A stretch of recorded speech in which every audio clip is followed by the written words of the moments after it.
नमस्कार, आप देख रहे हैं खबरों की गंगोत्री, साथ में आपके शिखा ठाकुर। लोकसभा अध्यक्ष ओम बिरला आज देवभूमि उत्तराखंड के दौरे पर पहुंचे, जहां सीएम धामी ने उनका स्वागत और अभिनंदन किया। दोनों के बीच कई मुद्दों के साथ ही आत्मीयता और बातचीत भी हुई। इस मौके पर सीएम धामी ने उन्हें उत्तराखंड के स्थानीय उत्पादों के umbrella brand house of Himalayas के उत्पाद भेंट किए। सीएम धामी ने इसकी तस्वीरें अपने एक्स पर पोस्ट की है। इसके बाद दोनों ने गंगा तट पर पहुंच करके मां गंगा का पूजन किया और आरती में शामिल हुए। यहाँ से दोनों भूपतवाला में प्रेम प्रकाश आश्रम की ओर से बनाए गए माता कृष्णा उद्यान का उद्घाटन किया और इस मौके पर आयोजित समारोह को संबोधित भी किया। आज प्रेम प्रकाश मंडल द्वारा निर्धन परिवार के बच्चों को शिक्षा हेतु सहयोग, निर्धन परिवारों की बच्चियों का सामूहिक विवाह करवाने और नेत्र चिकित्सालय का निःशुल्क संचालन करने और रामेश्वरम और उज्जैन में घाटों का निर्माण करने जैसे विभिन्न कार्यों के माध्यम से मानवता की सेवा की जा रही है। इसके साथ ही हरिद्वार में विभिन्न घाटों पर गुरुमुख ध्यान केंद्रों का निर्माण भी किया जा रहा है। इसी क्रम में धार्मिक और आध्यात्मिक चेतना से ओतप्रोत धर्म नगरी हरिद्वार में प्रेम प्रकाश मंडल द्वारा नवनिर्मित ये माता कृष्णा उद्यान पार्क भी मानव सेवा का एक सुंदर उदाहरण है और ये आप सबकी जीवटता है, आप सबका संकल्प है। हम आज देख रहे हैं यहां पर, चाहे घाट हो, चाहे उद्यान हो, चाहे 100 से ज्यादा प्रदेश के अंदर आश्रम हो। जयपुर में आप चले जाएं, एमआई रोड जैसे स्थान पर हर भूखे को 24 घंटे भोजन करने का काम चलता है, तो अमरापुर स्थान पर चलता है, हमारे कोटा में चलता है। देश में जहां भी आश्रम है, उन आश्रम में सेवा का काम, मानवीय सेवा का काम, पुण्य का सेवा का काम। अभी मदन जी बता रहे थे कि सबसे बढ़िया घाट अगर बना है तो स्वामी सवानंद घाट है। सबसे अच्छा उद्यान बना है तो माता कृष्णा का उद्यान है।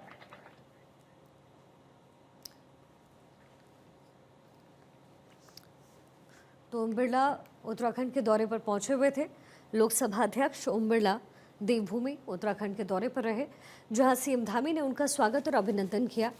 इस कार्यक्रम के आयोजन के बाद क्या कुछ कहा सीएम धामी ने, ये भी जरा आपको सुनवाते हैं। सर्वानंद जी की प्रेरणा से और माता उद्यान का आज यहाँ पर लोकार्पण हुआ है।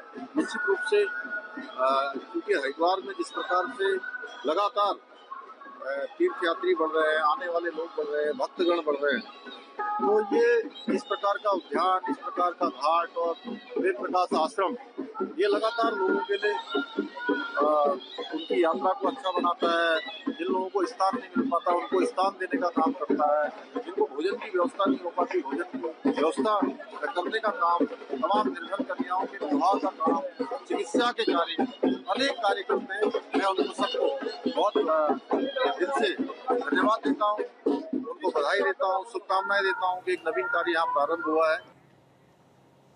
हरिद्वार पहुंचने पर सीएम धामी ने ओम बिरला का स्वागत और अभिनंदन किया। साथ ही उत्तराखंड के स्थानीय उत्पाद भी उन्हें भेंट स्वरूप दिए। दोनों के बीच कई मुद्दों पर बातचीत हुई। मुलाकात की इन जो तस्वीरों को सोशल मीडिया पर सीएम धामी ने शेयर किया है।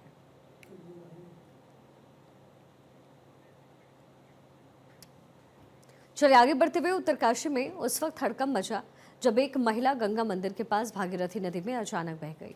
सूचना मिलते ही एसडीआरएफ की टीम बोट की मदद से महिला को ढूंढने में जुटी है। बताया जा रहा है कि बैसाखी पर महिला स्नान के लिए पहुंची थी।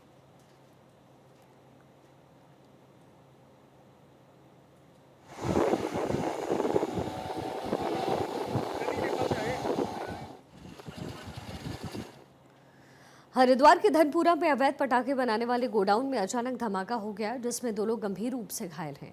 यहां पर पथरी थाना क्षेत्र के धनपुरा में सेट्रिंग के गोडाउन में एक हिस्से में अवैध रूप से आतिशबाजी पटाखे बनाने का कारोबार चल रहा था और धमाके के बाद मौके पर पहुंची पुलिस ने घायलों को अस्पताल में एडमिट करवाया।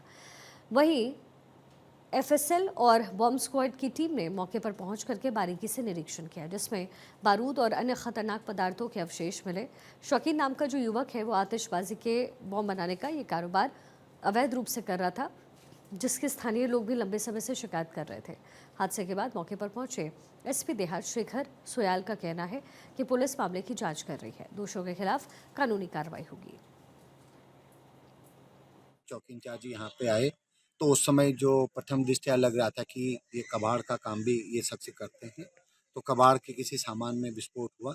लेकिन उसके साथ ही सर्च किया, यहाँ पुलिस ने थोड़ा संदिग्धता लगी और शायद लोगों का जो बाहर लोग इकट्ठा थे उन्होंने भी कहा कि यहाँ हो सकता है पटाखे बनाने वाला काम इलीगली हो रहा हो।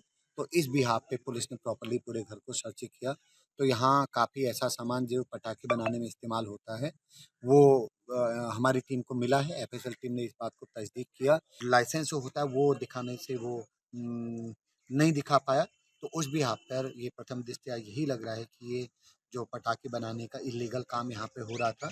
तो हम अपनी तरफ से, पुलिस की तरफ से इसमें मुकदमा होगा, आगे की जो लीगल प्रोसीडिंग है वो आगे। मसूरी में बाबा साहेब भीमराव अंबेडकर की जयंती धूमधाम के साथ मनाई गई। इस मौके पर मुख्य अतिथि मसूरी विधायक और कैबिनेट मंत्री गणेश जोशी द्वारा पर्यावरण मित्रों को सम्मानित किया गया। वहीं स्कूली बच्चों को छात्रवृत्ति दी गई और स्वास्थ्य सेवा के लिए डॉक्टर को सम्मानित किया गया। अंबेडकर चौक पर आयोजित कार्यक्रम में शहर की विभिन्न गणमान्य व्यक्तियों के साथ ही सामाजिक कार्यकर्ता भी मौजूद रहे। कैबिनेट मंत्री गणेश जोशी ने कहा कि बाबा साहेब भीमराव अंबेडकर 135वीं जयंती मनाई जा रही है और प्रधानमंत्री नरेंद्र मोदी द्वारा भारत रत्न डॉक्टर भीमराव अंबेडकर की पद पर चल करके देश की संस्कृति को लोग आगे बढ़ा रहे हैं।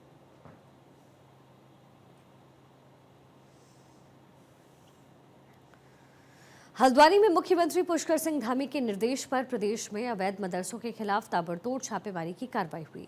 कुमाऊं से सबसे बड़े शहर हल्द्वानी के बनभूलपुरा इलाके में आज सुबह से अवैध रूप से संचालित मदरसों पर प्रशासनिक कार्रवाई में कई मदरसे सील हुए। अपर जिलाधिकारी विवेक राय के मुताबिक उनमें से कई के पास कोई मान्यता नहीं थी। इसके अलावा कुछ मदरसों के खिलाफ गंभीर शिकायतें भी दर्ज हुई, जैसे कि बच्चों के बैठने की समुचित व्यवस्था न होना, शौचालय और स्वच्छता की कमी। सुरक्षा उपाय के तहत सीसीटीवी कैमरे भी नहीं लगाए गए। कुछ मदरसे तो मस्जिदों के भीतर ही संचालित हो रहे हैं, जो कि नियम के प्रतिकूल पाया गया। प्रशासन की इस कार्रवाई को लेकर के इलाके में भारी पुलिस बल की तैनाती हुई है।